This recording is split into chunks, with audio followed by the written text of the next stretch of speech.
बेटा question note कर रहे हो तो लास्ट लेक्चर हम लोग देख रहे थे इक्विवेलेंट मास ना, तो उसी से रिलेटेड एक क्वेश्चन देखते हैं कितने लोग सॉल्व कर पाते हैं।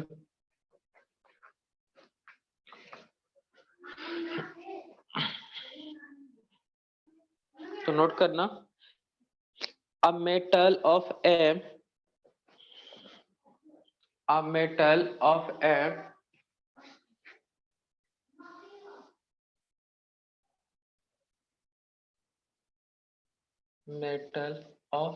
एक मेटल है जिसको बोलते हैं M, equivalent mass A,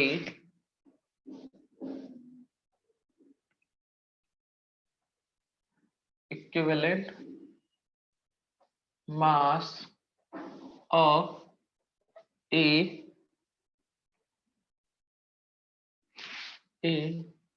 forms an oxide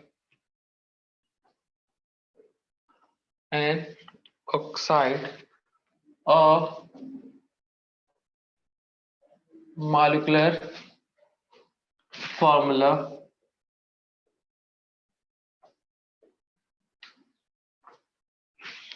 MXOY. The atomic mass of metal is given by correct equation. The atomic mass of the metal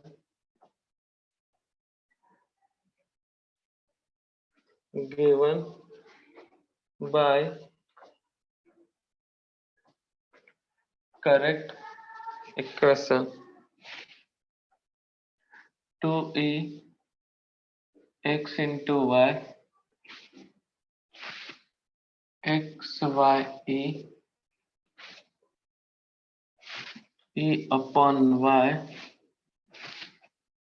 y upon e by 2 into x by y.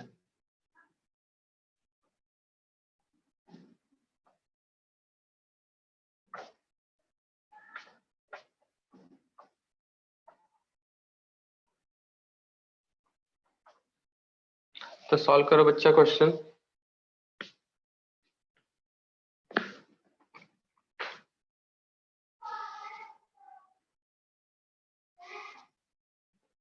A metal of M equivalent mass of A forms an oxide of molecular formula MXOY. The mass of metal given by correct equation.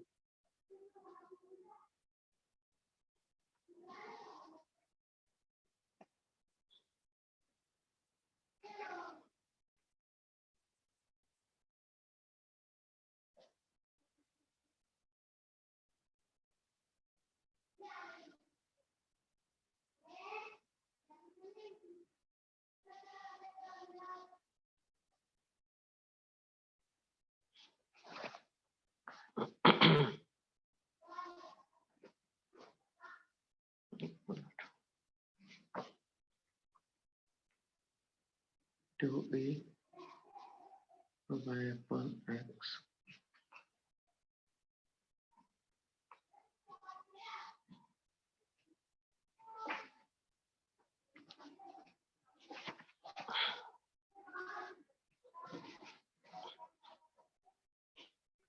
बड़ा simple सा question है बेटा। Equivalent mass और atomic mass के बीच क्या relation होता है बेटा?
आया बेटा आंसर?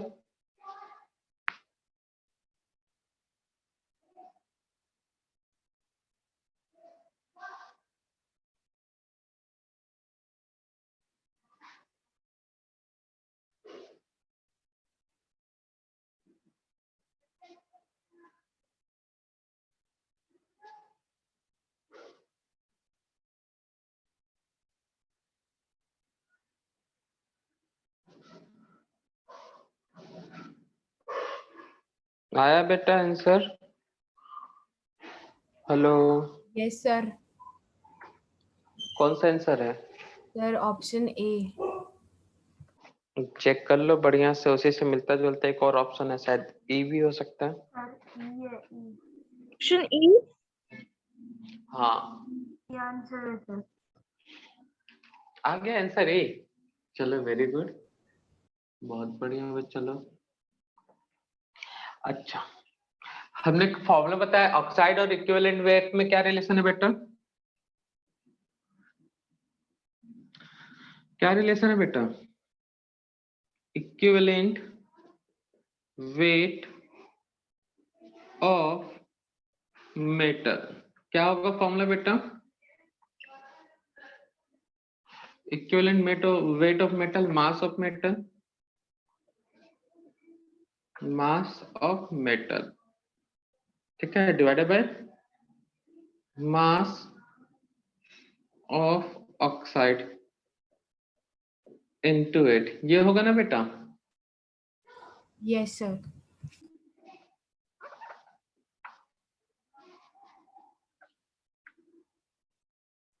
तो मुझे मास ऑफ मेटल चाहिए बेटा। मेटल का मास कैसे निकालेंगे बेटा?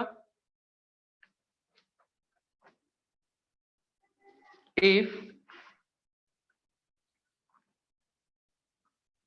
एटॉमिक मास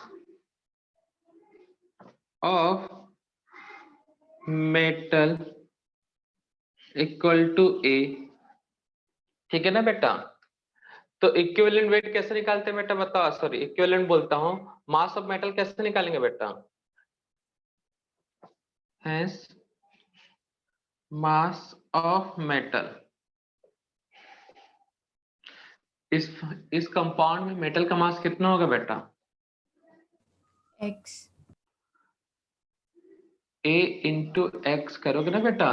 अगर C2, सॉरी C2 नहीं करता, N2O2 है, तो ये सोडियम का वेट 23 है, तो 2 सोडियम है तो उसका वेट कितना होगा बेटा? कितना होगा? एक सोडियम का वेट है 23, तो 2 टाइम्स है सोडियम एटम, तो उसका वेट कितना होगा बोलो?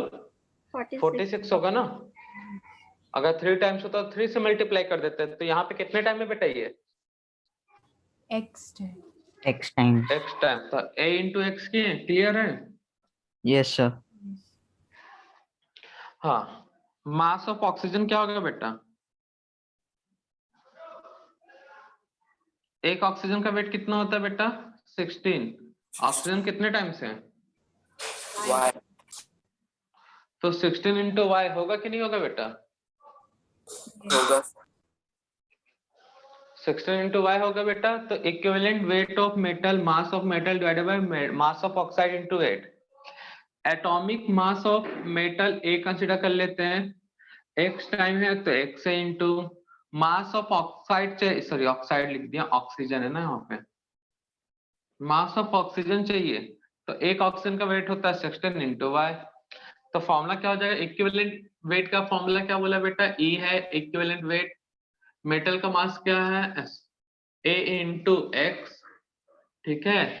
ऑक्सीजन का मास कितना है? 16 इंटू वाई। फाइंड आउट करने के लिए क्या बोला बेटा? The atomic mass of metal, hence value of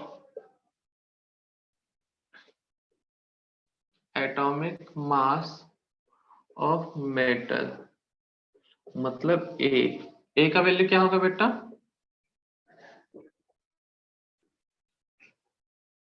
ए का वैल्यू, अच्छा, इंटू 8 है ना ये। तो सॉल्व करने पे कितना आएगा बेटा? ये तो 2 हो जाएगा, कितना आएगा बोलो? ax अपॉन 2y, तो क्या हो जाएगा बेटा? 2 times e y upon x, या फिर 2e into y upon x। होगा कि नहीं होगा बेटा? Yes, sir. तो कोई बड़ा चीज था, सिंपल सा कैलकुलेशन था ना बेटा?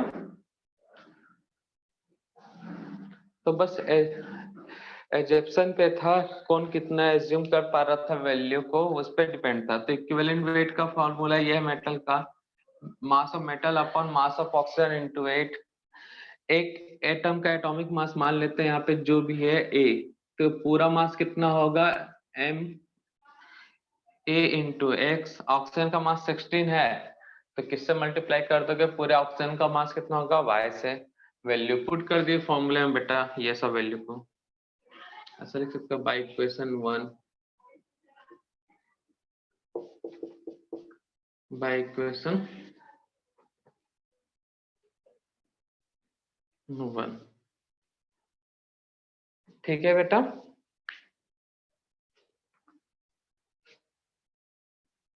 तो कौन कौन बना लिया था बच्चा ये वाला क्वेश्चन?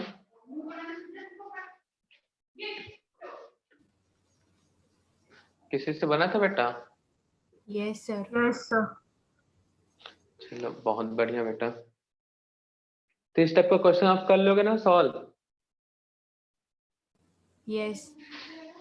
तो Yes. हेड चलो जिनका नहीं सॉल्व हुआ तो बच्चे जल्दी से नोट डाउन करो, फिर उसके बाद हेडिंग नोट करो, law of chemical combination.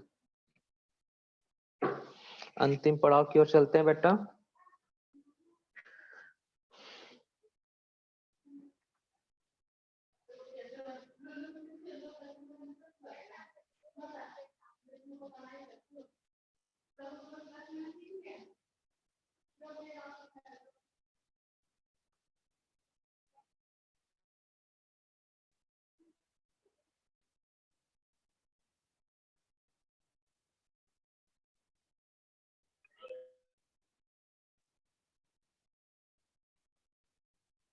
Note कर लिया बच्चा लोग? Yes, sir. तो नेक्स्ट हेडिंग नोट करो, law of chemical combination. Law of chemical combination.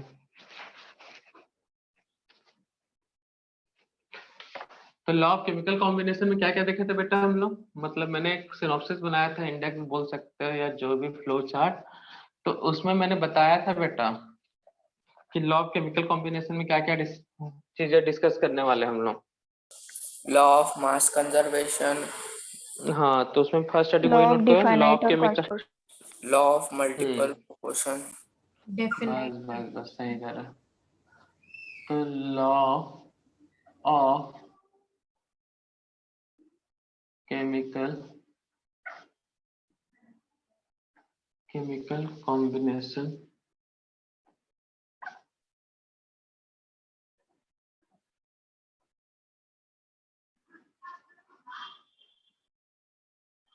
Law of chemical combination, जिसके अंदर फर्स्ट ए डिस्कस करने वाले हैं हम लोग।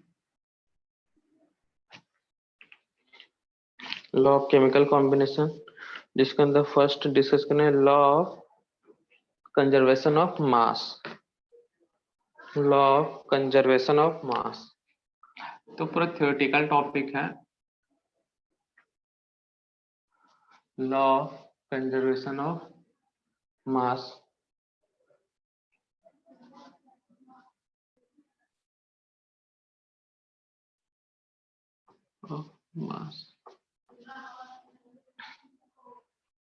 लॉ ऑफ एनर्जी कंजर्वेशन सुने हो? Yes. Law of energy conservation क्या होता है बेटा? Mass can neither be created nor be destroyed. वो तो इसका डेफिनेशन हो गया। एनर्जी वाला क्या था? द एनर्जी नाइदर क्रिएटेड और डिस्ट्रॉय, यही था ना बेटा? तो यहाँ पे बस फर्क क्या आएगा? मास का, ठीक है ना? उसी से मिलता जुलता है।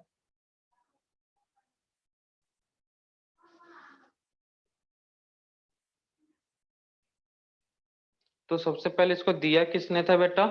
हेडिंग नोट कर लिए? Yes, sir. Yes, sir. तो फर्स्ट पॉइंट नोट करना, it is given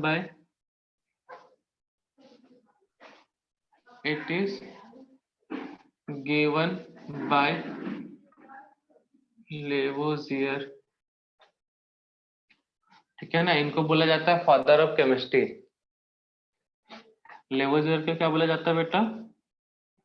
father of chemistry.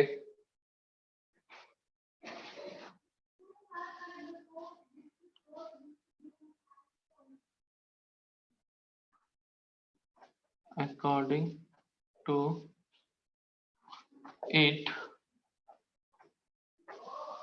the mass, according to it, the change in mass in any chemical reaction,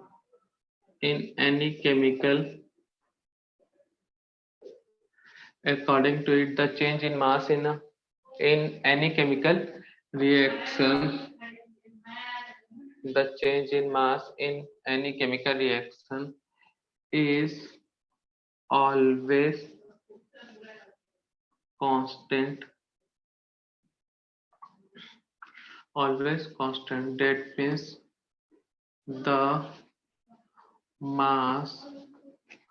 That means the mass is neither created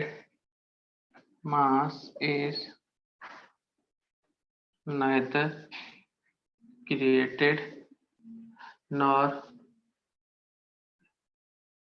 destroyed.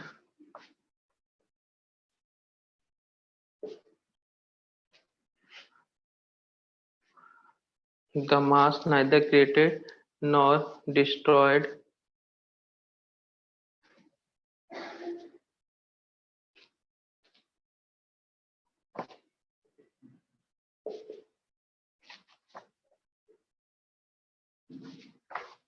but change into one to another form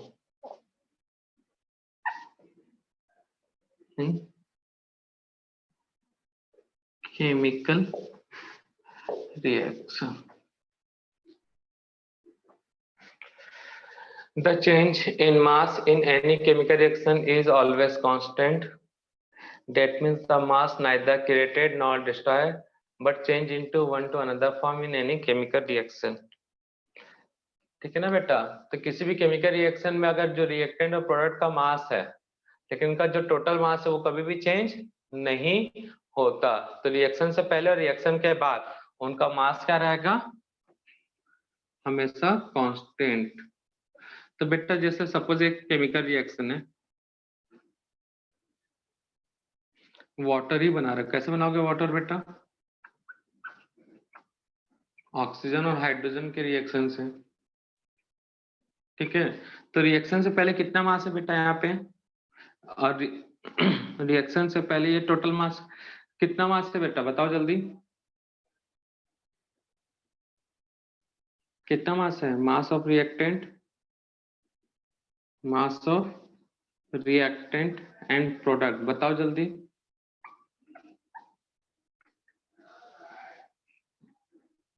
कितना मास है बेटा ये पूरा reactant का? Hydrogen का 4 and oxygen 4 hydrogen है plus 2 oxygen. तो hydrogen का मास 4, ऑक्सीजन का मास कितना? 16। कितना होगा बेटा? 36 आएगा। 36। इधर कितना मास है प्रोडक्ट में? 4 हाइड्रोजन, ठीक है, 2 ऑक्सीजन। तो इधर भी कितना आएगा बेटा मास? 36। 36। तो रिएक्शन से पहले और रिएक्शन के बाद मास में कोई चेंज आ रहा है बेटा? नो। तो बता दे रहे हैं कोई भी केमिकल रिएक्शन हो उसके मास में कोई भी चेंज नहीं आएगा, ठीक है बेटा। रिएक्टेंट से पहले और रिएक्टेंट के बाद। और कोई एग्जांपल बोल सकते हैं बेटा? जैसे कार्बन प्लस ऑक्सीजन बन रहा है CO2, ठीक है। तो यहाँ पे देखो बेटा, mass of reactant, mass of reactant, mass of product. तो रिएक्टेंट में कितने कार्बन है? 1। ऑक्सीजन कितने बेटा? 2। तो 44. 44. 44, इधर भी 44 ही आएगा बेटा। 1 कार्बन 2 ऑक्सीजन, तो 12 प्लस 2 इंटू 16, 44। तो रिएक्टेंट और प्रोडक्ट, इनके मास में कोई चेंज आ रहा है क्या बेटा? चाहे दुनिया का कोई सा भी केमिकल रिएक्शन ले लो बेटा, दुनिया का कोई सा भी केमिकल रिएक्शन ले लो, रिएक्शन से पहले जो रिएक्टेंट का मास है और उधर जो प्रोडक्ट के साइड का मास है, वो मास हमेशा क्या रहेगा बेटा? सेम। मतलब जितने वेट लेके बना है उतने ही वेट का रिएक्टेंट से उतना ही क्या मिलेगा? प्रोडक्ट। ठीक है ना बेटा? तो याद रखना, ना तो मास को क्रिएट कर सकते हो ना ही डिस्ट्रॉय कर सकते हो, हाँ, बट एक से दूसरे फॉर्म में चेंज कर सकते हो। ठीक है ना? जैसे यहाँ पे H2 था, O2 बन गया H2O, कार्बन था, O2 था, बन गया CO2। जैसे NOH प्लस HCl आपस में रिएक्ट करेंगे तो क्या बना लेंगे बेटा? NaCl plus water. इधर जो मास है, मास ऑफ रिएक्टेंट,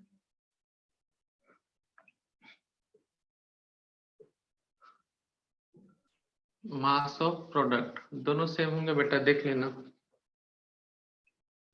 NOH का मास कितना है बेटा? 40, इसका कितना है? 36.5, तो टोटल कितना आएगा बेटा? 76.5। इधर देखो, NaCl का मास कितना है? 58.5, और इसका कितना होता है बेटा? 18, तो कितना आएगा? 76.5 आएगा कि नहीं आएगा? Yes. ठीक है ना बेटा? तो नोट डाउन कर लो। इसी को बोलते हैं law of conservation of mass. तो किसी भी केमिकल चेंज में मास ना तो क्रिएट कर सकते हो ना ही डिस्ट्रॉय कर सकते हो, बस एक फॉर्म से दूसरे फॉर्म में मास को क्या कर सकते हो? कन्वर्ट कर सकते हो। मतलब the mass is neither created nor destroyed but change into one to another form। इसी को बोलते हैं law of conservation of mass. तो यहाँ से पूरा थियोरिटिकल टॉपिक स्टार्ट हो रहा है ना बेटा।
नोट कर लिए बच्चा लोग? Yes, sir. Law of constant proportion, heading note करो second. Law of constant proportion या फिर डेफिनाइट प्रोपोर्शन। रब कर दें इस जगह को, इस साइड वाले को।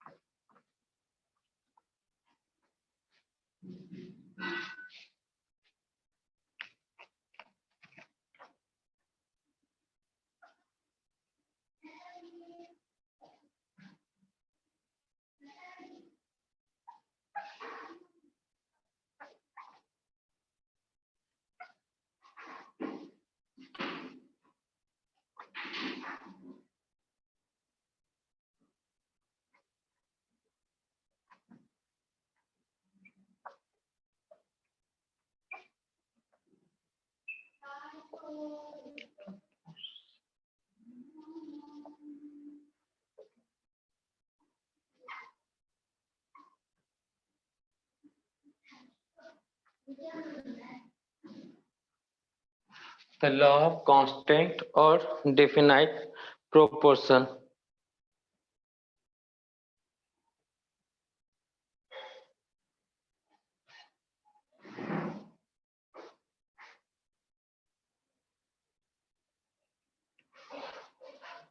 नोट कर लिए बच्चे लोग हेडिंग? Yes, sir. तो इसको किसने दिया था बेटा, किसी को मालूम है? कोई टेक्स्ट बुक पलटाया है? फर्स्ट पॉइंट सब में याद रखना है बेटा, किसने किसको गिवन किया है बेटा। तो it is given by Proust.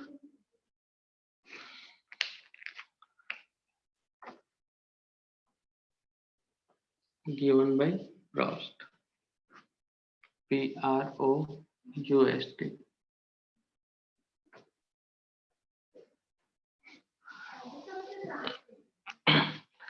तो इनका कहना था बेटा, स्टेटमेंट बाद में नोट कराऊंगा, ये कहते थे चाहे कोई एक रिएक्टेंट से प्रोडक्ट बना रहे हो और प्रोडक्ट सब में एक जैसा बन रहा है, ठीक है ना बेटा, तो उस प्रोडक्ट को बनाते समय जब भी प्रोडक्ट बनेगा उसमें जो रेशियो होगा एलिमेंट का वो हमेशा फिक्स रहेगा, ठीक है ना। रिपीट कर रहा हूँ, जैसे हम लोग वाटर बना रहे हैं तो वाटर कैसे बना सकते हैं बेटा, H2 प्लस O2 इनके कॉम्बिनेशन से बनता है बेटा वाटर। Yes sir. बनता है कि नहीं बेटा, ठीक है ना। ये पहला मेथड हो गया वाटर बनाने का। सेकंड मेथड यहीं पे दिया हुआ है बेटा, NaOH और HCl को मिला दे रहा, फिर भी वाटर बन रहा है बेटा, बन रहा है कि नहीं? Yes sir. Yes, sir. NaCl plus water, कहने का मतलब है वाटर किसी भी मेथड से बनाओ, इनमें जो रेशियो है मास का वो चेंज होगा क्या? No sir. No. नहीं होगा। मतलब वाटर अपने घर में बनाओ, पड़ोसी के घर में बनाओ, दूसरे देश में जाके बनाओ, ठीक है ना बेटा, या स्पेस में जाके बनाओ, अगर वाटर बनाया तो उनका मास हमेशा क्या रहेगा, मास रेशियो Same. सेम रहेगा। तो कहता है यही लॉ कि अगर कोई केमिकल कंपाउंड फॉर्म कर रहे हो तो उनमें मास का जो रेशियो हमेशा क्या रहेगा बेटा, कांस्टेंट रहेगा। वो इस पे डिपेंड नहीं करेगा कि रिएक्शन किस टाइप से हो रहा है और वो कहाँ पे मिल रहा है, ठीक है ना। ये भी रिएक्शन किस रिएक्शन से बना उस पर डिपेंड नहीं करेगा, ये कहाँ पे मिलेगा उस पर डिपेंड नहीं करेगा। अपने घर का पानी लो, पड़ोसी के घर का पानी लो, सबका मॉलिक्यूलर फॉर्मूला यही होगा, ठीक है ना। हाँ, अब पड़ोसी के घर के पानी में या अपने घर के पानी में कुछ अलग मिला दियो बेटा तो बात अलग है, ठीक है ना। नदी का पानी सर उसमें तो साथ में सॉल्ट भी आ रहा है, अलग अलग आयंस भी हैं, तो बात अलग है, ठीक है ना बेटा। लेकिन जो एक्चुअल है फॉर्मूला H2O, ठीक है। क्लियर है बच्चा लोग? Yes sir. Yes, sir. तो इसी को बोलते हैं लॉ ऑफ डेफिनाइट और कांस्टेंट प्रोपोर्शन, ठीक है ना भैया। डेफिनाइट बोला मतलब फिक्स ही होगा बेटा, या फिर लॉ ऑफ फिक्स्ड प्रोपोर्शन भी बोल सकते हो। क्या बोल सकते हो इसको, लॉ ऑफ फिक्स्ड प्रोपोर्शन। तो दो बातें नोट करें, a chemical compound a chemical compound always contain same type of an element, ठीक है ना बेटा, सेम टाइप का एलिमेंट है केमिकल कंपाउंड में, then the ratio between the mass is always constant. It does not depends on the preparation or where compound is obtained, ठीक है ना। तो ये प्रिपरेशन पे डिपेंड नहीं करेगा या फिर उस पर डिपेंड नहीं करेगा जहां पे कंपाउंड क्या मिलेगा, या सॉरी कंपाउंड वहां जहां पर मिलेगा, ठीक है ना बेटा। तो इस चीज को याद रखना। तो एग्जाम्पल, चलो इसी को लिखता है, water is formed in different way, तो फर्स्ट, ठीक है ना, by reaction between H2 and O2,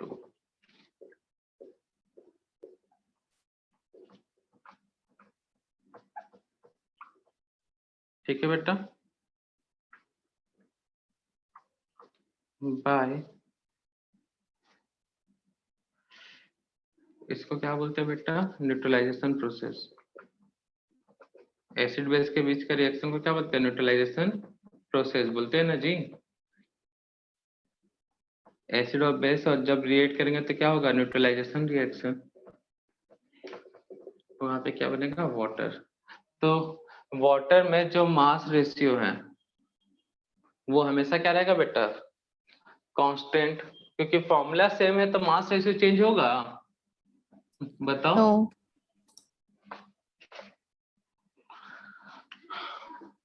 Hence mass ratio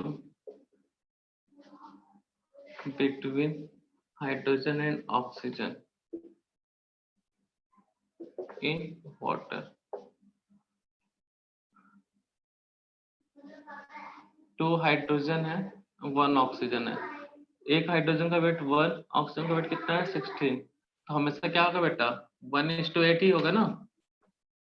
hydrogen and Yes, oxygen sir. का रेशियो क्या होगा बेटा, हमेशा 1:8 या 2:16, क्लियर है बेटा। Yes, sir. इसी को बोलते हैं लॉ ऑफ कांस्टेंट और डेफिनाइट प्रोपोर्शन।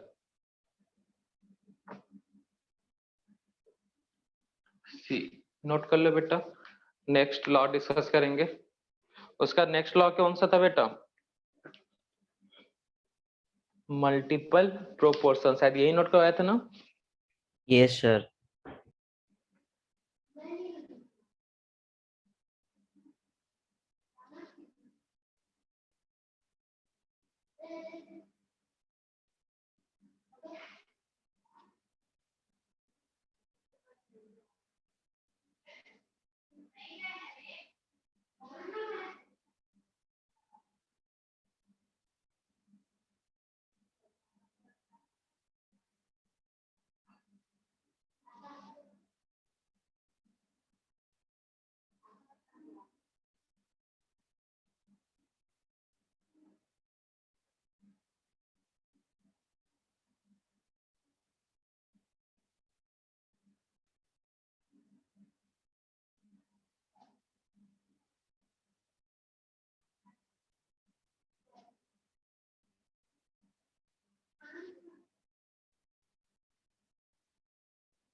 नोट कर ले बेटा। Yes, sir. Yes, sir. Next है law of multiple proportion.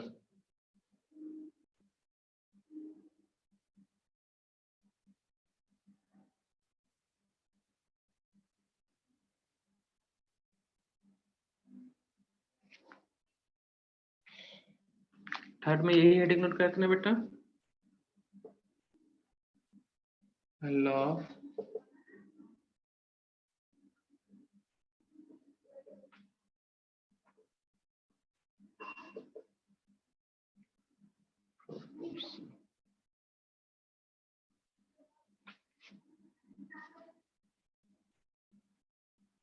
Law of multiple proportion. ठीक है बच्चा लोग,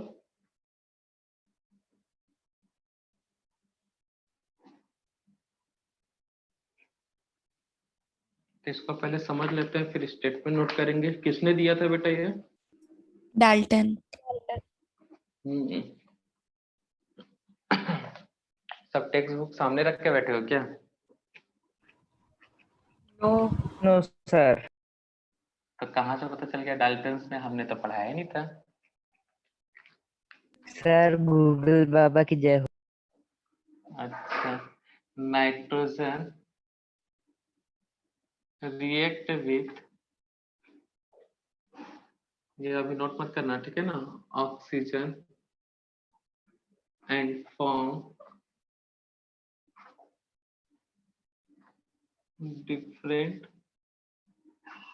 oxide, different type of oxide, type of oxide। तो फर्स्ट है ऑक्साइड ऑफ नाइट्रोजन,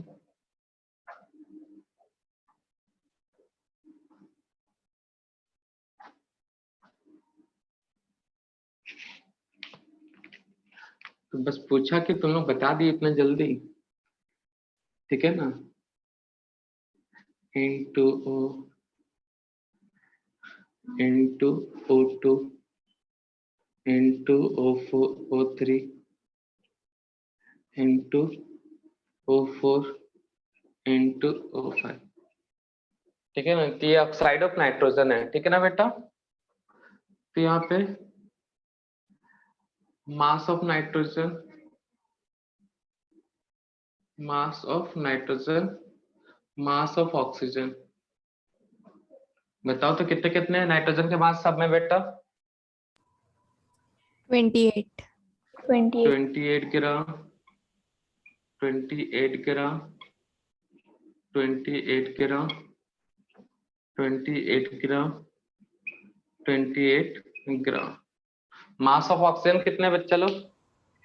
16 16 16 ग्राम। उसके बाद 32 32 32 32 48 64 64, यहाँ पर 80 80 ग्राम, ठीक है ना बेटा। तो देखो यहाँ पे एक एलिमेंट नाइट्रोजन, उसका मास फिक्स है, ठीक है ना। एक एलिमेंट नाइट्रोजन है जिसका मास क्या है बेटा? फिक्स है। फिक्स्ड बट ऑक्सीजन दूसरा जो एलिमेंट है उसका मास क्या हो रहा है? चेंज हो रहा है। उसका मास क्या हो रहा है बेटा? चेंज है, डिफरेंट है। और ये जो मास है वो सिंपल रेशियो में है, ratio between the mass of oxygen, ठीक है ना। 16 है, 32 है, 48 है, 64 है, 80 को सिंपल रेशियो में है कि नहीं बेटा? जो mass of oxygen, the ratio between mass of oxygen which is present in different form of oxide of nitrogen। तो क्या क्या है बेटा यहाँ पे? मास 16, 32, 48, 64, 80। इसका रेशियो निकालो तो क्या आएगा 1:2, 3, 4, 5 आएगा कि नहीं आएगा बेटा? Yes, sir. तो ये लॉ कहता है अगर कोई एक एलिमेंट किसी एक दूसरे या कोई एक एलिमेंट दूसरे एलिमेंट के साथ बहुत सारे कंपाउंड बनाता है, ठीक है ना, अलग अलग टाइप के, मतलब more than one type compound बनाता है, तो एक का तो मास फिक्स होगा, जैसे नाइट्रोजन का मास फिक्स है, दूसरे का मास क्या होगा, डिफरेंट डिफरेंट मास से रिएक्ट करेगा वो। यहाँ पे 28 ग्राम नाइट्रोजन किससे रिएक्ट किया है, 16 ग्राम से। यहाँ पे 28 कितने से रिएक्ट किया है, 32 से। तो एक एलिमेंट का मास फिक्स होगा, दूसरे का क्या होगा, डिफरेंट होगा। लेकिन ये जो डिफरेंट मास हैं ये भी हमेशा क्या होंगे बेटा, सिंपल रेशियो में होंगे। किसमें प्रेजेंट होंगे बेटा, सिंपल रेशियो। तो इसी को बोलते हैं लॉ ऑफ मल्टीपल प्रोपोर्शन। तो समझ में आया बेटा? तो जब एक element more than one type का कंपाउंड बनाता है किसी से रिएक्ट करके, जैसा कि मैंने बताया है, तो एक का मास फिक्स होगा, दूसरे का क्या होगा बेटा, दूसरे का क्या होगा, चेंज। और ये जो चेंज है, डिफरेंट है, वो एक सिंपल रेशियो में रहेंगे। तो इसे वो बोलते हैं लॉ ऑफ मल्टीपल प्रोपोर्शन। इसलिए नाम क्या पड़ा है, मल्टीपल। मल्टीपल कंपाउंड बन रहे बेटा, एक का मास फिक्स है, ठीक है, और एक का क्या हो रहा है, चेंज हो रहा है, और इनमें सिंपल सा एक मल्टीपल, मतलब इनमें देखो एक ही फैक्टर से सबको डिवाइड कर दिया बेटा, तो एक सिंपल सा रेशियो बनेगा। इसी को बोलते हैं लॉ ऑफ मल्टीपल प्रोपोर्शन। तो क्लियर है बेटा law of multiple proportion? Yes, sir. तो सबसे पहले किसने दिया वो नोट कर लेते हैं। इट इज गिवन बाय फलाना, उस फलाने का नाम क्या बेटा, Dalton. डाल्टन। डाल्टन। सेकेंड क्या कहता है बेटा, अकॉर्डिंग टू फलाना, मतलब according to it, when one element combine to other, when one element combine to another element and form more than one type compound, more than one type compound, when one element combine to another element and form more than one type compound, then fixed mass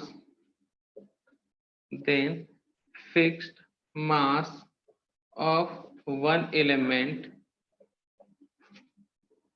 is combined to different mass of other element। ठीक है ना बेटा, एक का mass fix होगा, दूसरे का मास क्या होगा, डिफरेंट,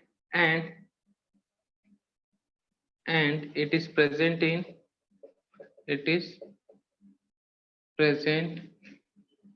in simple ratio। ये हमेशा क्या होंगे बेटा, एक सिंपल रेशियो में। नोट डाउन कर लो बच्चा। तो दो एलिमेंट है, मोर देन वन टाइप के कंपाउंड बना रहे हैं, एक का मास फिक्स है और दूसरे का क्या है, चेंज, और ये क्या होता है, सिंपल रेशियो में प्रेजेंट। इसी को बोलते हैं लॉ ऑफ मल्टीपल प्रोपोर्शन। तो कोई बहुत बड़ा चीज नहीं है, ठीक है ना बेटा। तो लॉ ऑफ मल्टीपल प्रोपोर्शन कोई लेंदी चीज नहीं है ना बेटा, बड़ा सिंपल सा है।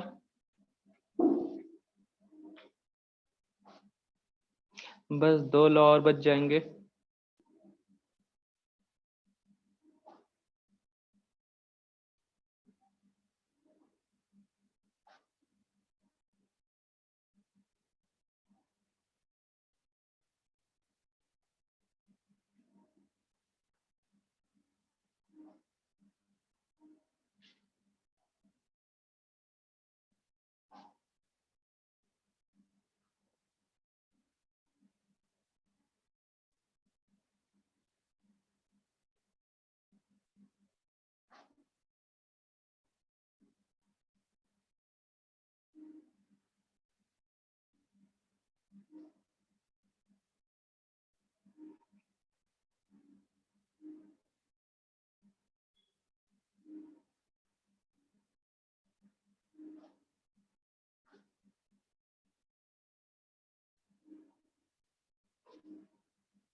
सर हाँ बेटा। नहीं सर, वो सडन इतनी शांति हो गई थी ना, तो वो मैं चेक कर रहा था कहीं मेरा नेट तो नहीं है लग गया। नेट कोई बात नहीं, जल्दी से नोट डाउन कर लो बेटा। हो गया सर। तो नेक्स्ट है आपका law of reciprocal and law of gaseous volume, या फिर एवोगैड्रोस लॉ बोलते हैं। तो law of reciprocal, proportion and Avogadro's law, या फिर लॉ ऑफ गैसियस वॉल्यूम, उसको नेक्स्ट लेक्चर में डिस्कस करेंगे। क्लियर है बेटा? तो ये पूरा थ्योरेटिकल टॉपिक है, बस बोर्ड के लिए काम आता है, ठीक है ना। आपके स्कूल में एग्जाम हुए इस चैप्टर से, तो ये क्वेश्चन देते हैं, इनमें से एक दो क्वेश्चन तो आ ही जाता है। तो कर लोगे ना बेटा? रटने लायक कुछ नहीं है ना बेटा, सिंपल सा है। रिएक्शन से पहले, रिएक्शन के बाद रिएक्टेंट मतलब मास कांस्टेंट है। सेकंड क्या पढ़े थे बेटा? कहीं से भी कोई चीज उठा के ले, क्या होगा, उसका फॉर्मूला सेम है तो उनका रेशियो भी क्या होगा बेटा? सेम। कॉमन सेंस वाली बात है, ठीक है ना बेटा। थर्ड क्या है बेटा? Multiple proportion. अगर एक का कंपाउंड का मास फिक्स है, दूसरे का चेंज हो रहा है, तो ये सिंपल रेशियो में होंगे, ठीक है ना, दो ही एलिमेंट से बना है कंपाउंड। क्लियर है बेटा? एक छोटा सा नोट करना था, अगर लॉ ऑफ मास कंजर्वेशन में अगर एक लाइन का स्पेस है तो नोट कर लेना, it is not applicable for nuclear reaction, ठीक है ना तो बेटा? सर क्यों? सोचो क्यों नहीं वो होगा? सर न्यूक्लियर एलिमेंट is जल के not- खाक हो जाते हैं क्या? नहीं, जल के खाक नहीं होते। तो न्यूक्लियर, जैसे न्यूक्लियर रिएक्शन में क्या होता है, एक एलिमेंट से दूसरे एलिमेंट का फॉर्मेशन हो रहा है, तो उससे क्या होता है बेटा, फॉर्मेशन होने के बाद कुछ मास एनर्जी के फॉर्म में निकल जाता है। अब मान लो जो लाइट जो बल्ब से निकल रहा है उसके अंदर भी मास होता है, तो वैसे मास बहुत से निकलते हैं। न्यूक्लियर रिएक्शन में क्या होता है बेटा, एक एलिमेंट दूसरे एलिमेंट कन्वर्ट होगा, या कि दो अलग अलग एलिमेंट बना के तीसरा एलिमेंट बना रहे हैं, तो साथ में कुछ एनर्जी बाहर होता है। तो न्यूक्लियर रिएक्शन में या तो एनर्जी रिलीज होगा या एब्जॉर्ब होगा, तो उसके कारण मास में चेंज आता है, क्योंकि हम लोग एनर्जी के मास को ऑब्जर्व नहीं कर रहे हैं, हम लोग वेट करेंगे, तो वहां पे वेट किसका होगा, एलिमेंट का वेट आएगा, ठीक है ना, या मॉलिक्यूल्स का वेट आएगा। लेकिन जो एनर्जी बाहर निकल गया उसका वेट कैसे निकालोगे, निकाल पाओगे क्या? No sir. इसलिए वो न्यूक्लियर रिएक्शन पे एप्लीकेबल नहीं है। और ये नहीं एप्लीकेबल होता है किस पे, जिनमें स्टैइकियोमेट्री नहीं होता, ये स्टैइकियोमेट्री वाले हैं, फिक्स स्टैइकियोमेट्री वाले। और एक होते हैं नॉन स्टैइकियोमेट्री, जैसे Fe0, इस टाइप के कंपाउंड को बोलते हैं नॉन स्टैइकियोमेट्री। Fe083O, तो इनको बोलते हैं नॉन स्टैइकियोमेट्री, जो सिंपल रेशियो में नहीं होते हैं। It is not applicable for non-stoichiometric compound। तो नॉन स्टोइकियोमेट्रिक मतलब जो सिंपल रेशियो में नहीं होंगे, ठीक है ना बेटा? तो सर नोट कर लेना। तो न्यूक्लियर फर्स्ट था, रिएक्शन में हाँ दूसरे एलिमेंट कैसे फॉर्म होते फॉर्म होता है ना बेटा, आज ही सब पढ़ लोगे, फिजिक्स में पढ़ोगे, मॉडर्न फिजिक्स में। केमिस्ट्री में था सिलेबस, हटा दिए गया है, ठीक है ना। जेड आपके एनसीईआरटी टेक्स्ट बुक में से मतलब स्टेट बोर्ड में भी था पहले, शायद हटा दिए हैं। तो बड़ी एक पूरा नाइंसाफी है। टॉपिक रहता था। हाँ बड़ी नाइंसाफी है। हाँ, तो केमिस्ट्री वहाँ का पे टॉपिक अल्फा फिजिक्स में रे, डाल दिया, हम कैसे पढ़ेंगे? बेटा वो एक्चुअल में फिजिक्स का ही टॉपिक है वो। अल्फा रे, बीटा रे, गामा रे, वहां सब ये सब फिजिक्स में ही पढ़ते हैं, और उन्हीं के थ्रू ही वो सब रिएक्शन पॉसिबल है, ठीक है ना। वो रिएक्शन में या फिर alpha beta gamma rays form होते हैं, इसलिए उसको उठा के फिजिक्स में डाला है, ठीक है ना। Yes sir. फिजिक्स में शुरू से ही था, फिजिक्स के साथ केमिस्ट्री में भी था, उसको सिलेबस से हटा दिया गया था, ठीक है बेटा। तो नोट कर Yes, लो। sir. दो लिमिटेशन है, मतलब सिंगल लिमिटेशन है, लॉ ऑफ एनर्जी कंजर्वेशन में न्यूक्लियर रिएक्शन के लिए पॉसिबल नहीं है, और ये किसके लिए पॉसिबल नहीं है, नॉन स्टैइकोमेट्रिक कंपाउंड। ठीक है, फिर बाय बच्चा लो। Bye Thank you, sir. Bye बेटा।